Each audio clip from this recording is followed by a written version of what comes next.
Μέρα κόλαση η σημερινή για όσους χρειάστηκε να ζήσουν το αποκορύφωμα του πρώτου πρώιμου καύσωνα στην καρδιά του Ηρακλείου. Ανάμεσά τους και οι συνεργάτες του εργαστηρίου τηλεσκόπησης του ΙΤΕ, που εχθές και σήμερα στρατοπεδεύσαν σε κεντρικά σημεία της πόλης, καταμετρώντας με ειδικά εργαλεία το δίκτυ θερμικής καταπώνησης σε αστικό περιβάλλον για τους πολίτες.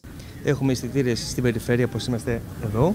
Έχουμε εισιτήρες στην πλατεία Δασκαλογιάννη σε σκιά κάτω από το πράσινο και εισιτήρες στην πλατεία Λινταριών, όπου εξετάζουμε σε 3 διαφορετικές κοντινές θέσεις ποια είναι η θερμική άνεση μέσα στην πόλη, μέσα στο δεδομένο αστικό περιβάλλον, και μέσω αυτών των δεδομένων που συλλέγουμε θα μπορέσουμε να σχεδιάσουμε δράσεις για να μπορέσουμε να μετριάσουμε αυτό που νιώθουμε τώρα.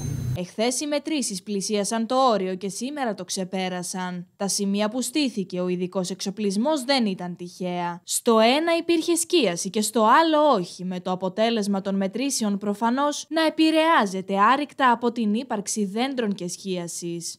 Είμαστε στο μηχάνημα. Το κόκκινο τμήμα αποτελεί τον καταγραφέα μαζί με την οθόνη ενδείξεων και το σημείο ελέγχου. 3 αισθητήρες φέρει το μηχάνημα. Έχουμε έναν αισθητήρα θερμοκρασίας ακτινοβολίας μέσα σε μια μαύρη μπάλα.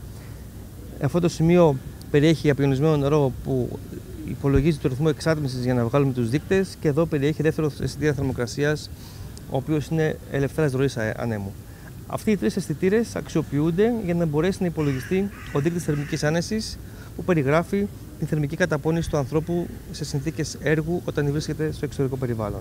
Ουσιαστικά έχουμε το project Urbisphere, που εκεί μελετάμε το μικροκλίμα μέσα στις πόλεις και έχουμε πάρει αυτά τα μηχανήματα ώστε να δημιουργήσουμε ένα μοντέλο όπου θα το τροφοδοτήσουμε με τις μετρήσεις που κάνουμε για να γίνει πιο ακριβές σε μεγαλύτερο scale, ώστε να μπορούμε να μην χρειάζονται να έχουμε 100 τέτοια μηχανήματα, αλλά μέσω αυτών των 3 να φτιάξουμε το μοντέλο ώστε να τρέχει για όλη την πόλη του Ηρακλείου και για άλλες προφανώς πόλεις ευρωπαϊκές. Πρακτικά η θερμική καταπώνηση που οι επιστήμονες του ΙΤΕ επιχειρούν να αποκωδικοποιήσουν στα δεδομένα του Ηρακλείου και σε συνθήκες καύσωνα είναι άκρως επικίνδυνη, ειδικά για τις ευπαθείς ομάδες. Αυτό ήταν άλλωστε αισθητό για όσους κινήθηκαν σήμερα στην πόλη, με την κατάσταση να είναι πραγματικά δύσκολη. Μετράμε το heat stress που λέμε στον καύσωνα. Ουσιαστικά αυτό το μηχάνημα έχει 3 σένσορες. Μετράει θερμοκρασία αέρα, θερμοκρασία υγρασίας και θερμοκρασία από την ακτινοβολία που έρχεται απευθείας με αυτό το μαύρο μπαλάκι. Και με αυτές τις 3 ποσότητες βγάζουμε δείχτες οι οποίοι μας δείχνουν το heat stress που έχει ένας άνθρωπος ο οποίος είναι αυτή τη στιγμή στον καύσωνα υπό τον ήλιο. Oh, it's very hot. And yeah, that's why we're here in the shadows, because it's way cooler. Also with my sun hat and sun lotion. Με ένα παγωμένο μπουκάλι νερό στο χέρι και παρά τις αντίξωες καιρικά συνθήκες, οι τουρίστες έλειωσαν κυριολεκτικά στην προσπάθειά τους να γυρίσουν την πόλη και να δουν τα αξιοθέατα. It's too hot. Με πολύ νερό, καπέλο, αντιλιακό και από τον ίσκιο. Το καλύτερο.